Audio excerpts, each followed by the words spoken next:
Well, Chet Holmgren officially became the highest Zag selected in NBA draft history, surpassing Adam Morrison by going number 2 overall to Oklahoma City, while Andrew Nembhard's strong performance at the NBA draft combine helped him become the first player selected in the second round, going number 31 overall to Indiana. We will talk all about Chet's promising fit in OKC, why this is probably better than Orlando for the Unicorn, and we will look at the questionable fit for Andrew Nembhard in Indiana and a trio of WCC alumni who agreed to terms with new NBA teams, all right here on the Locked On Zags podcast.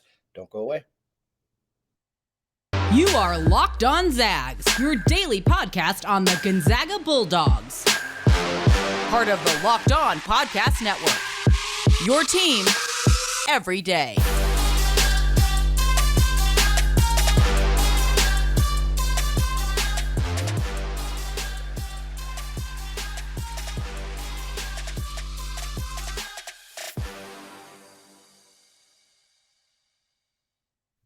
What is going on, y'all? Welcome to the Locked On Zags podcast, part of the Locked On Podcast Network, your team every day.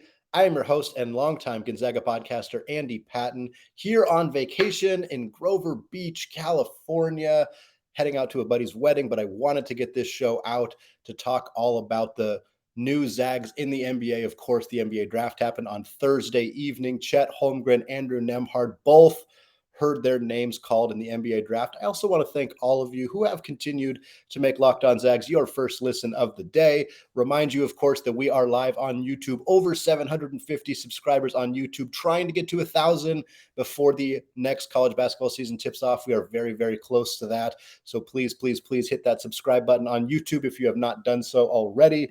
We're going to start today's episode out, of course, with Chet Holmgren. There was a lot of expectation, it wasn't quite a guarantee, but it felt very likely that Chet Holmgren was going to break the 16-year-old record for the highest drafted Zag of all time. Of course, Adam Morrison famously went to the Charlotte Hornets, number 3. At the time, Charlotte Bobcats, went to Charlotte in the 2006 NBA draft. That was 16 years ago, number 3 overall. Chet Holmgren broke that record by going number 2 to Oklahoma City. The draft didn't quite shake out the way we thought. The expectation all along was that Jabari Smith out of Auburn was going to go number 1 overall to Orlando. Chet was going to go number 2, and Paolo Banchero out of Duke was expected to go number 3 to Houston. Apparently, Orlando was kind of doing a smokescreen. It's not clear why they had the number 1 pick. There was no reason to hide why they were doing so, but they ended up deciding to take Banchero number 1 overall, even though he did not work out with the Magic. That left the Oklahoma City Thunder with the choice between Chet and Jabari. They stayed the course, went with Chet. Jabari went number 3 to Houston. I think this is a great fit for Chet, a fantastic fit. It's where he wanted to go. It was his preference. There was some leaks that indicated that he felt better going to OKC than he did in Orlando because of the fit with the current roster, development history, things like that. I think that makes a lot of sense. Obviously, the narrative fit of him in Orlando alongside Jalen Suggs reuniting with his old high school teammate, a pair of Zags who didn't get to play together in Spokane, getting to play together in Orlando would have been great, would have been very fun. There's no debate about that. But I think this definitely is a better fit for him in Oklahoma City. This is a team that did a lot of recouping throughout the draft. They drafted Jalen Williams out of Santa Clara. We'll talk about him in segment 3. They also drafted Jalen Williams, the power forward or / center out of Arkansas. 2 players named Jalen Williams. Just a fun fact for those poor beat reporters who cover Oklahoma City who now have to deal with that, at least as long as those 2 players are on that roster. But this is a team that's developing. They're growing. They have a not super soon timeline, which gives Chet a little bit more time to develop. I think the expectation is not necessarily that Chet is going to light the NBA on fire right away. He's young. He's 19. Obviously, he has not struggled at pretty much any stop throughout his basketball career. So I don't think he's going to be someone who struggles significantly in the NBA. But his best seasons are not going to be his first couple. He's probably going to get better as he matures, 24, 25, 26. We're talking about 5, 6, 7 years down the road. I think then he's going to fill out a little bit more. He's going to be more physically imposing, get a better sense of the NBA game, all of that stuff. So he fits the timeline in Oklahoma City a little bit better. And then I think the biggest thing is Chet doesn't need the ball in his hands to score. He's not a huge shot creator. He's not a guy who needs a high usage rate to be effective on the offensive end of the floor. He's a guy who is a lob threat. He's a low post scorer. He's a spot up outside shooter. He needs creators around him. He needs guards around him who can find ways to get him the ball, who can rely on him to be a low post threat, to be an outside shooter, but doesn't necessarily need to give him the ball and get out of his way. That's not really Chet's style, and that fits really well with who's already in OKC. Shai Gilgeous-Alexander, outstanding young guard, gifted passer, very talented player, and then Josh Giddey, who was the most recent top 10 pick by Sam Presti and Oklahoma City, a phenomenal Australian guard, really good passer, good rebounder, perhaps one of the steals of the draft, if you can call the number 6 overall pick a steal. Those two guys, I think, are going to play really, really well with Chet Holmgren, assuming, of course, that Oklahoma City keeps that young core together. I think you're going to see a really kind of strong growth from that franchise, and I really think that this is as good of a fit. I think Houston would have been a great fit, although it would have been not as fun to see Chet get drafted number 3. It was fun to see him break Adam Morrison's record as opposed to just tying it, but I think that would have been a fine fit as well. So I'm very excited for Chet. I think it's going to be great here. I want to go over a few analyst reactions here before we get into segment 2 and we talk a little bit more about Andrew Nembhard. At that point, tons of people did NBA draft grades. I polled the ones, the analysts that I respect the most, that I think really are plugged into college basketball and plugged into the NBA draft kind of landscape. First one, Brian Kalbrowski at For the Win through USA Today. Kalbrowski is awesome. He did a ton of great mock draft stuff. He loves the Zags too, so it's fun to have his input here. He gave this pick an A+. He said he had Chet ranked the highest player in his class. He applauds Oklahoma City for not changing their mind. When Banchero ended up going first, there was some thought that maybe Oklahoma City would pivot as well and take Jamaree second and let Chet fall to third, but he applauds them for not doing that. He thinks Chet is the right fit here. John Fanta, who's a Big East play-by-play announcer, he also writes at Fox News or Fox Sports, excuse me. He's phenomenal as well. If you don't follow him on Twitter, a highly recommended follow there. Fanta gave this an A as well. He praises Chet's work ethic. He praises his ability to handle physicality despite his frame. He did mention concerns about his frame. Everybody mentioned it a little bit. It's understandable. I think there's a lot of extremism in a lot of aspects of our country right now, frankly, but particularly when it comes to NBA draft analysis. And so for some people, like the frame argument for Chet Holmgren is just taken directly to an extreme. It is like, he is not going to be good enough because of his frame. It's just not going to work. Whereas in reality, like, there needs to be some nuance to this conversation. And that's kind of what I appreciate about Fantas. He says, yeah, the frame is an issue. It might be a concern, but it is not so devastating that he's not going to be a particularly elite player. And I appreciate that there's kind of some nuance in the way that he analyzes this pick for Oklahoma City. And then last is Gary Parrish from CBS Sports. We had a little clip from Gary Parrish on a podcast last week, so many of you who listen to that have heard his voice very recently. Parrish also gave this an A+. He believes Chet has the highest ceiling in the draft. He also, of course, mentioned that the frame concerns are legit, but not enough to not take a player with his defensive ceiling, with his outside shooting, particularly when you look at Oklahoma City's roster last year, where outside shooting was perhaps the team's biggest weakness, just in general. And of course, the defense, every team needs better post defense. It's just one of those things that is so lacking in the NBA. So for Chet to be able to fill 2 big holes for Oklahoma City is fantastic. And I think you can see most of the analysts kind of really agree that this was a great pick for Oklahoma City and a good fit for Chet.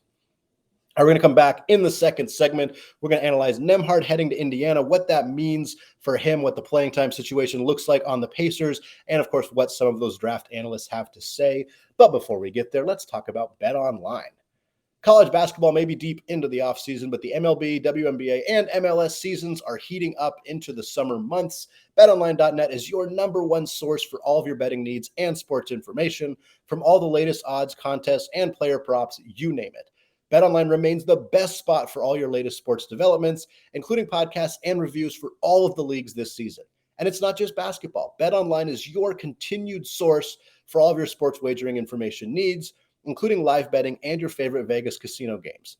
They have lines for coaching changes across every major sport, so even in the offseason, you can get your fix. Head to the website today or use your mobile device to learn more about the trends and action. BetOnline, where the game starts. All right, segment 2, still Andy Patton, still Locked On Zags, still chatting about the 2022 NBA draft, a pair of Zags finding new homes in the draft. Holmgren goes number 2 overall to Oklahoma City. Andrew Nembhard was second. He went number 31 overall to the Indiana Pacers, the first pick of the second round of the NBA draft.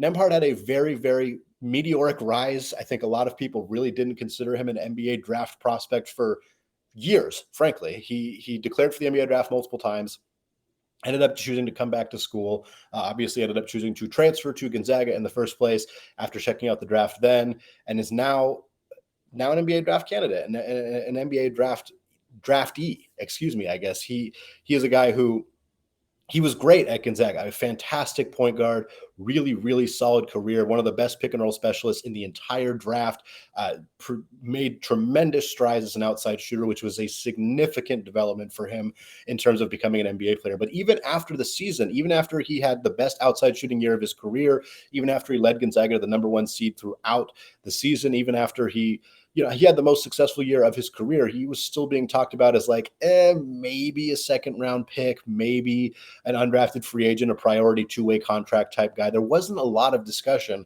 about him being an NBA draft pick, even though as soon as he declared for the draft, he did not have the ability to return to school. He couldn't do what Julian Strother did, what Rasir Bolton did, what Drew Timme did. He couldn't do that because you have a certain number of times you're allowed to declare for the NBA draft before you have to go. So once he declared, he was done. He was not coming back to Gonzaga. But even still, I saw him in the 70s on a lot of big boards, which is well outside of kind of the range of being drafted. But Nembhard then went to the NBA draft combine. He secured that invite, which was huge. And once he was there, he didn't play at first, and there was kind of some concern like, oh, he's not even going to show up. He's not going to play. He was dealing with some injuries, but he managed to get into a couple games and really impressed. Looked really, really good. We did a whole episode a couple weeks ago about how much he improved his draft stock at the NBA combine to the point where we saw him showing up in the late first round. We saw him 25th, 24th, 29th to Memphis was a really popular spot for him on mock drafts. Like, he became a guy who went from very unlikely to be drafted to, hey, this guy could be a first round pick. And it's not because his performance in college changed. It's because he did so well at the combine that people started to pay attention. Some of those old rumors about him, like, hey, he can't really shoot, he can't really do this. People started watching the tape from last year and realized, oh no, he can. He did that. He made those improvements. He did those things that we didn't think he was capable of doing. Now, first pick, second round, heading out to Indiana, 17th draft pick in the Mark Few era, huge accomplishment for this Gonzaga program. 7 of them have been in the lottery. Just a tremendous growth for this program in general. Nembhard joins Ben Mathurin out of Arizona. He was the 6th overall pick in the draft, also going to Indiana. 2 Canadians, 2 of the best players in college basketball last year, 2 primary Canadians, of course, coached by Mark Few and Tommy Lloyd. Another fun connection there for these 2 guys to head out to Indiana. Pacers are a bit of an odd spot. I talked a lot about Nembhard being a guy who should go to a win-now team, a team like Golden State or Denver or Memphis or the Lakers, a team that wants to win now, that is gearing up to have a team that's going to go deep into the playoffs. And Indiana is not that. So the fit there is a little bit less, doesn't make as much sense. Nembhard's an older prospect. He's a guy whose window is a little bit shorter, whose peak is maybe not a few years away. His peak might be earlier in his career. That tends to be how it works with older prospects. So now, Indiana doesn't have a ton of great depth in the guard room. It's a little bit spotty there. It kind of depends what happens with Ricky Rubio, who is on their roster, but is probably not going to suit up with them. He's had some very serious injury issues. He's kind of there to balance out some contract situations. Malcolm Brogdon, who many people believe is a trade candidate for Indiana if they're looking to rebuild. They're trading some of their veteran guys to get younger, to get future draft picks, all of that. Brogdon's expected to be the starting point guard. If they do trade him, that certainly opens up more space as well for Nembhard to potentially play a point guard role. TJ McConnell is still in the mix. He would probably take over the starting role if Brogdon were to get traded. They also have plenty of other guards on the roster. They have Halliburton, who's fantastic, but he's more of a combo guard. Mathurin, Chris Duarte out of Oregon are probably going to play more of that combo guard role. So I think for pure point guards, Indiana doesn't have a ton of depth there, but they're not really the team that I thought fit him the best. But they got room for him to play. And ultimately, all you need is you need a chance. You need an opportunity. You need the chance to get onto the court and play meaningful minutes. And that could happen for him in Indiana. A couple analysts' opinions. A lot of the analysts that did draft grades for every pick in the draft, most of them just did the first round, which I totally understand. It's a lot harder to be critical of second round picks at this point. They're more shot in the darks in a lot of ways. So it was unfortunate that Nembhard was the first pick of the second round in the sense that we don't have as many analysts out there giving draft grades on it, but there were still a few people out there who did full round draft or the entire draft grades. One of them was Gary Parrish out of CBS. He gave this pick a B for Indiana. He said it's a safe selection. He said that Nembhard's lack of explosiveness can limit his upside, which I think is reasonable. I think that's fair. He's not an explosive athlete. He never has been an explosive athlete. The NBA is an athlete league in a lot of ways, so that is kind of going to be a bit of a challenge for him. But he mentions that there's minutes to go around. John Hollinger at The Athletic also did a full analyst of every pick in the NBA draft. He didn't give a specific grade, but he mentioned who he would have picked. In this case, he said he would have picked E.J. Liddell, who was a surprising faller out of Ohio State. I think he ended up going 43rd or 41st in the NBA draft. Hollinger mentioned that he thinks Indiana is actually kind of crowded in the guard room, there's a lot of bodies, but I'm not sure there's a lot of players who are even going to be there by the time the season starts, especially if they end up trading Brogdon. So I'm not sure that I agree with that analysis there. And it kind of depends on whether they try to shift Tyrese Halliburton into more of a point guard role, which I don't know exactly if they're going to try to do that. If they do plan to do that, then taking Nembhard would have made less sense if they're trying to turn Halliburton into a true point guard. But if they want Halliburton to play a little bit more off the ball, and that's sort of, some of this probably depends on the development of Ben Mathurin or Chris Duarte. If Mathurin is like straight up starting shooting guard right out of the chutes, then yeah, they're probably going to play Halliburton more at the one. That does limit the role for Nembhard, depending, again, what happens with Malcolm Brogdon. All right, that is the analysis on Andrew Nembhard. We're going to have a lot more conversation about Nembhard and Chet as we kind of look through the upcoming NBA season as Summer League gets going, all of that stuff. Very excited to talk more about these guys and the other Zags in the NBA. But the final segment for today's episode is going to be a look at other WCC stars. Jalen Williams, 12th overall pick to Oklahoma City. Jamaree Bouyea signed with the Miami Heat. Tommy Kuhse signed with the Orlando Magic. We're going to talk about those fits and those players as well. Before we get there, though, I want to tell you all about Rock Auto. This episode is brought to you by Rock Auto. With the ever-increasing number of makes and models, it is now impossible for your local chain auto parts store to stock all the parts you need. Why endure often pointless or seemingly intimidating questioning, like is your Odyssey an LX or an EX, and wait while the person behind the counter orders the parts on their computer, choosing the only brand their warehouse happens to carry? You have computers with access to rockauto.com at home and in your pocket. Rock Auto is a family business serving do-it-yourselfers for over 20 years. Plus, Rock Auto prices are reliably low for every customer, and they have everything you could need: brake parts, tail lamps, motor oil, and even new carpets. I just had my 13-year-old car serviced recently, and I can tell you having one place to find all the parts I need made things infinitely easier.